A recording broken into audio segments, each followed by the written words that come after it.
everyone, Rex here. Welcome to the channel Rex Tactics. In today's video, I'll be going over the November roadmap for Train Sim 6, which at the time of me recording this video was released not too long ago. So yeah, the plan for today is to cover each of the new and upcoming routes, DLCs and future patches to Train Sim 6, including some screenshots from the article and my opinions towards the end. If you do enjoy today's video, please leave a like and subscribe. It's free, doesn't cost you anything, but it means a lot to the channel. Also, feel free to leave a comment on what your favourite part of the roadmap is. Let's get into it. Okay, Train Sim 6 November roadmap, what to expect, my thoughts and opinions. Before we start into that, the free starter pack for Train Sim 6 does end on Tuesday, the 11th of November 2025, so if you haven't upgraded to Train Sim 6, this is probably one of the best ways to go. I'm having lots of enjoyment playing Train Sim 6. I really love the game. I think you will too, so do consider getting the free starter pack if you haven't already. It is a pretty good way to get into Train Sim World, especially if you are a new player, but you have to hurry because the offer is ending very soon. So let's move on to the November 2025 roadmap image, and we have a lot coming in the arriving soon category. 9 stuff there, along with further down the line something like 7 or 8. We got one new that's been announced. The Great Western Express Remaster and the Malmö Line Richmond extension is still coming, so stay tuned. And of course, we are still getting Train Sim 6 post-release patches, so something to look forward to. Okay, content up ahead from Dovetail Games, so what to expect.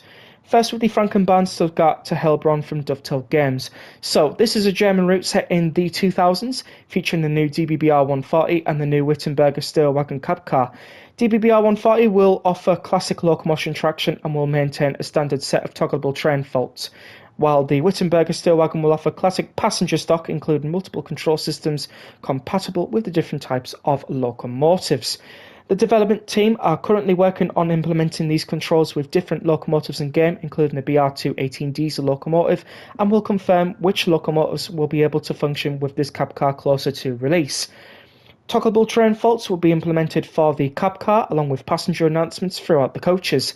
In addition to the new DBBR 140 and Wittenberger cab car, the route add-on will include the DBBR 111 N-Wagon coaches and DBBR 363.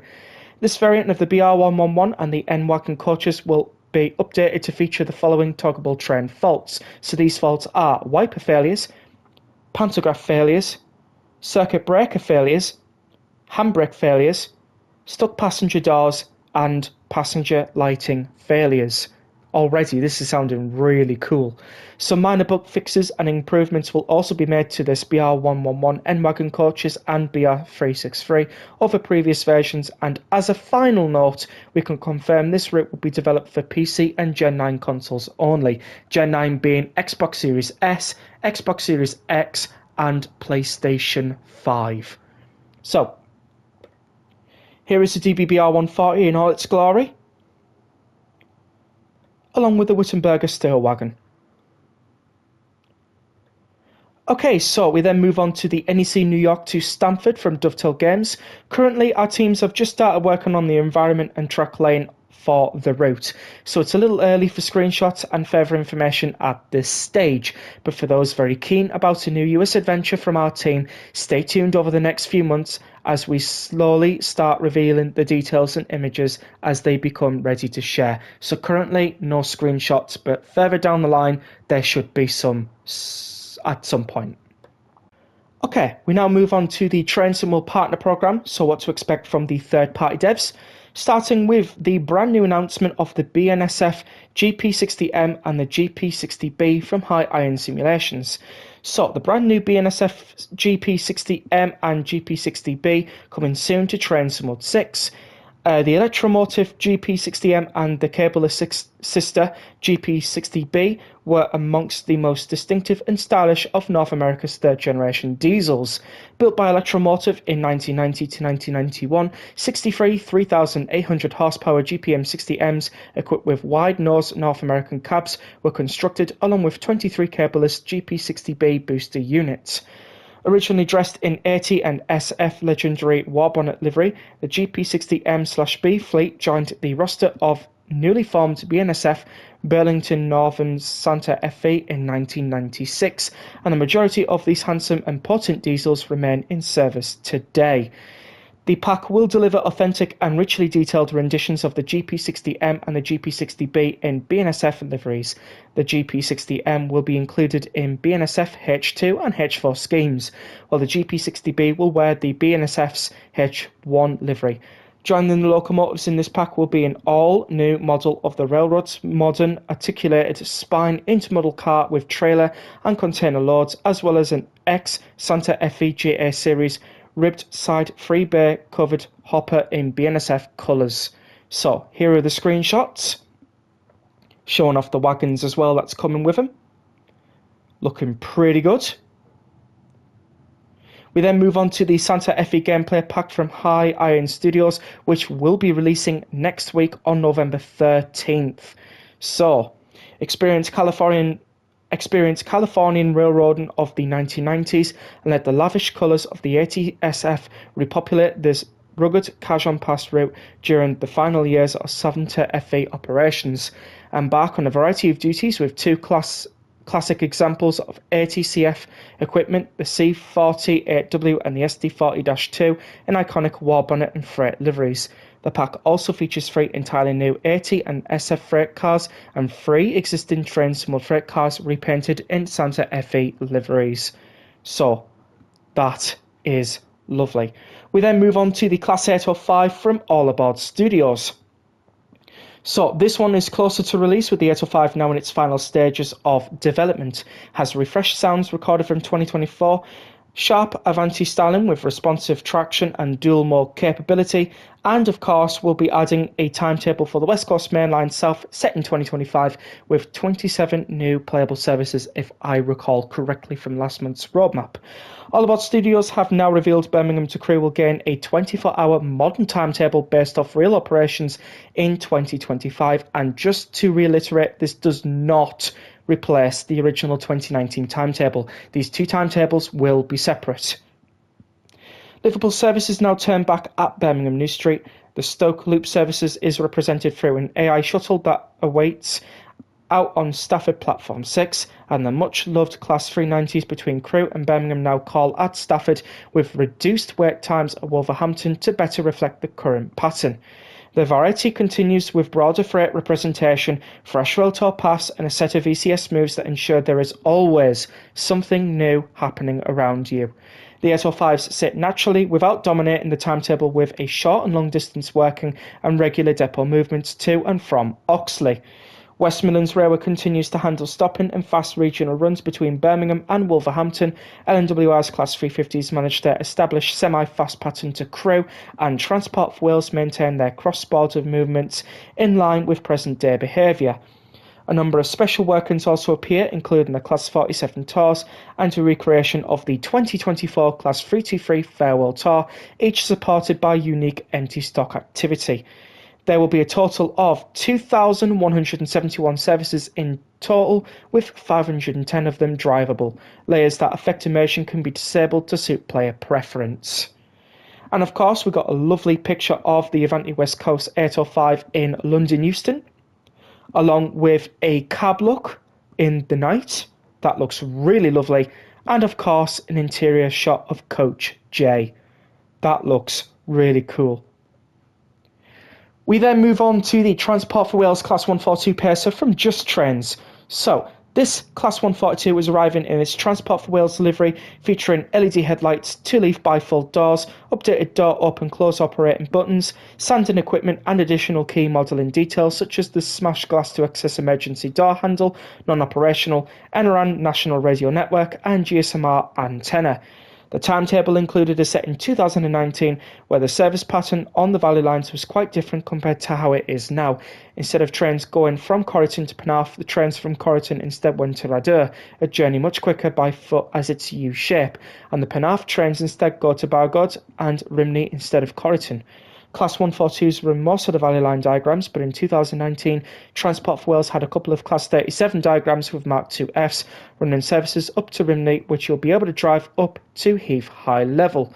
The timetable will also be including Class 802s, 150s, 165s and HST Castle sets for GWR traffic, 170s and the once a day Class 220 for cross country. For the longest distance Transport for Wales services, you'll have the Class 150s in their ex-River Trains Wales guise. So, we have a lovely screenshot of the new and improved Pacer interior of the cab. There you can see the headlight now can be changed today. The GSMR radio is there and we do have a DRI box along with TPWS. We then also have the passenger interior. Oh wow, look at that. That is seriously bringing back a lot of memories for me. Not particularly in the River Trains Wales delivery, but in the northern look for me. Obviously, they look very different, but it's bringing back a lot of childhood memories for me. And of course, we then get to move on to Crewe to Preston from Just Trains. As a reminder, this route will explore a busy section in northwest England set in the 1980s, including the historic railway town of Crewe, as well as a multitude of branches which will allow you to explore a number of lesser known areas, such as the Deepdale branch north of Preston. You will be driving the Class 86/4 on high-speed passenger and freight runs between Preston and Crewe, as well as updated and improved Class 20/0 and 47/3 locomotives.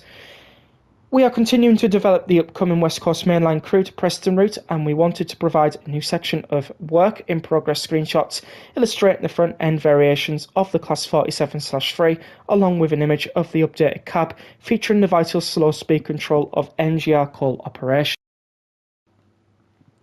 Along with the Class 47/3, we are also proud to display some images of the route itself, including Winsford Station, Salop Goods Junction Signal Box, Crewe Gressley Lane, Fiddler's Ferry Power Station, Warrington, Wigan Springs Branch TND and Newton Willow Station. What I've got here is the 47/3. We have this lovely screenshot with the power plants going on in the background.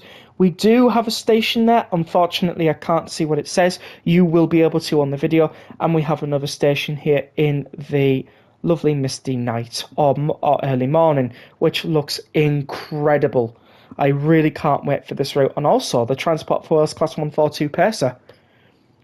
We then move to the Cargo Line Volume 5 Nuclear from Skyhook Games. So introducing the FNA/D Flask carrier wagons and their perfect partner, the Type 1 Class 20/3 diesel locomotive in an unbranded Oxford blue livery. This pack represents where during 1994 Direct Rail Services, or DRS, had the sole purpose of taking over rail-based handling of nuclear material from British Rail, eventually operates a fleet of 21 examples of the English electric Type 1s, being significantly upgraded with long-range fuel tanks, group standard headlight clusters, light high-impact windscreens and a complete cab rebuild before outshopping them an iconic Oxford blue livery with full-on yellow ends and a red buffer beams. In the 2010s, it was identified that replacements were required. New batch featured several major updates, including exposed framing, different bogies, and the ability to carry a wider range of flask designs. Despite the reduction in nuclear power plants in the UK since the millennium, the FNA/Ds can still be seen in use across much of the UK.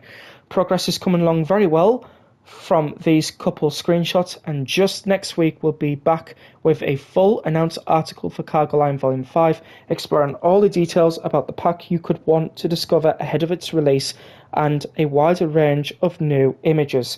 Currently what I've put here is just one image of the Class 20 and the the FNA/Ds that you can see in the background there. I wanted to add in another one, but I was kind of worried about running out of time on this roadmap. So we'll be moving on to the BR Class 90 from Alan Thompson Simulation. So progress on the 90 freight pack for Trains Mod6 continues at pace. Since the last roadmap, members of the ATS team have taken part in a dedicated recording session to capture the full sound set of the Class 90, ensuring an authentic audio experience.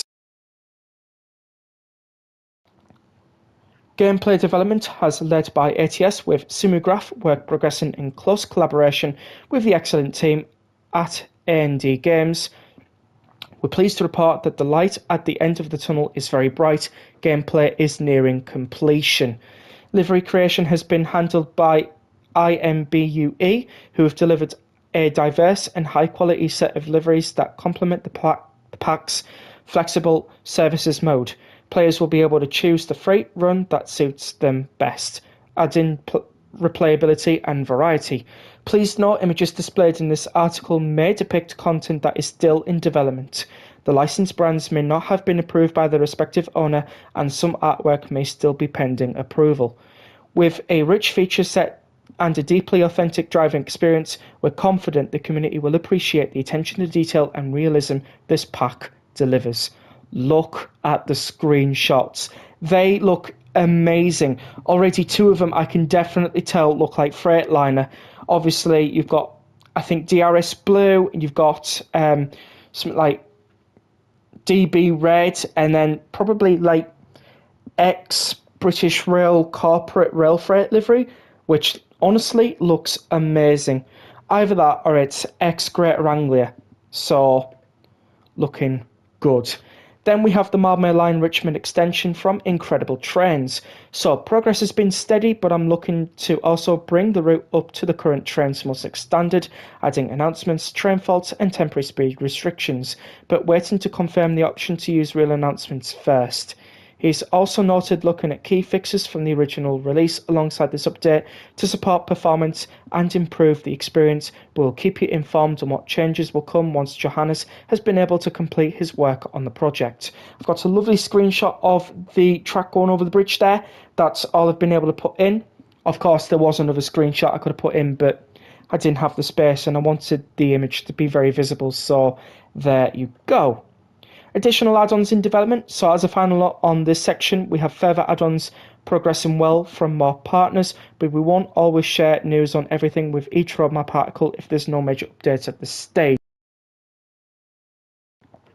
Some add-ons from the recent roadmaps. This includes the Liberec Star Alpaca from Vector Simulations, the Lisbon Septool from Virtua VA360, the Tadami line from Union Workshop, the Class 171 and 377/3 pack from Rivet Games, Expert DBBR 145 from TSG, DBBR 420 from TSG, the HST Farewell Tour from Grump Dog Games, and the Ghibli Remaster from Grump Dog Games. We're definitely excited to get more information about our new countries, but don't worry, no news doesn't mean progress has stopped, and we'll update you soon when we have more to reveal. Alright, so that was that section. We're now going to be going in the patches and updates section. So, recent Trainsimul 6 patches included the Trainsimul 6 core update on October 10th, Birmingham Crew hotfix October 28th, and the Trainsimul 6 core update on October 28th. You can read those details now. Likewise, we will be moving on to the upcoming updates part where it says, currently our teams are working on the next set of updates for Trainsimul 6 with core updates planned to land every couple of weeks, twice a month. In our update post a couple of weeks back, we had originally planned for our next update to land in the first week of November, but we're still working to make sure this is tested correctly and ready for you all before we send it out. We're looking at the middle of next week, but please be aware these timelines may shift, and we'll keep you informed when we're able to confirm details. Trainsimul 6 core update hashtag number 4, expected time arrival week of November 10th. Our next scheduled core update currently being tested by our teams and aiming to contain further core improvements from feedback following Trainsimul 6 release and a wider range of improvements for the recently released Birmingham to Crewe route. Once we can confirm the improvements coming within the patch, we'll look to share the news to you all. Okay, so here is my final thoughts of the roadmap. So my final thoughts about the October roadmap is I'm looking forward to the Class 805 from All About Studios, the Transport for Wales Class 142 Pacer from Just Trains, Cargo Line Volume 5 Nuclear from Skyhook Games, BR Class 90 from Alan Thompson Simulations, the Class 171 and 377/3 pack from Rivet Games, the HST Farewell Tour from Grump Dog Games, and the Great Western Express remaster from Grump Dog Games. I am interested in the Franken Band Stuttgart to Heilbronn from Dovetail Games, along with the NEC New York Stanford from Dovetail Games. I am also equally interested in the BNSF GP60M and GP60B from High Iron Simulations. I'm interested in the Santa Fe gameplay pack from High End Studios, the Marblehead Line Richmond extension from Incredible Trains, the Liberec Star Alpaca from Vector Simulations, Lisbon Septool from Virtua VA360, the Tadami line from the Union Workshop, the Expert DBBR 145 from TSG, and the DBBR 420 from Train Sim Germany. The one that I am most excited for, comes with no surprise, is the Transport for Wales Class 142 Pacer. Next would then be the Class 805 from All About Studios, along with the Preston to Crew route, which I have left out in that. I do apologise. The one that I'm not particularly most interested in is the Santa Fe gameplay pack from High Iron Studios. While it looks great, it's not really down my type of interests, but if I do decide to give it a look, further down the line, I will let you all know. Anyways, that is going to be it for today's roadmap video. I really do hope you all enjoyed. Please do comment down below what you thought. Subscribe if you haven't already. We are working our way to 500 subscribers. Leave a like and I will see you all in the next video. But until then, see you all later.